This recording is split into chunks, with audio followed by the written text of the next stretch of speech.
सरकारी निर्देशक हस्तशिल्प कार्यालय बरगढ़ आपण मैंने सुनले आमर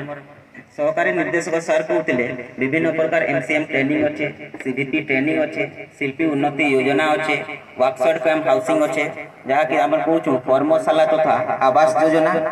आपण मन लगे एवार्ड अच्छे राज्य स्तरीय एवार्ड अच्छे जिला स्तरीय जोड़ा एवार्ड पुरस्कार अच्छे आपण मैंने जदि राज्य स्तरीय पुरस्कार पाउछंती आ राज्य स्तरीय पुरस्कार प्राप्त होउछंती तले आपण मानक पई विभिन्न प्रकार प्रोत्साहन अछि आ तार बाहर जदि आपण माने जातीय पुरस्कार प्राप्त होउछंती जेंटा हम नेशनल अवार्ड सेटा पाइला पर आपण आम देश भारत बाहर को आपण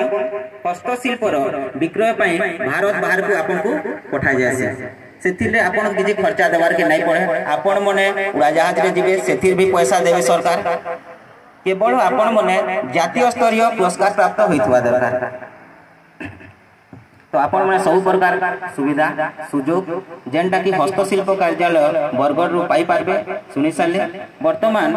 आमे जेन उद्देश्य रे हमर एई कार्यक्रम ता जे रखिछु आपण मने जैनते आपण मनकर एरिया रे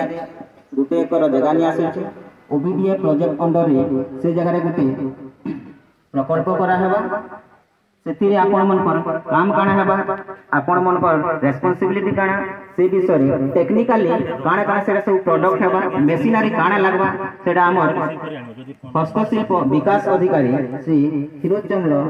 नायक को अनुरोध करबी आपण मन को से डिटेल्स ओबीडीए प्रोजेक्ट रो ऊपर उपस्थापन करिबा।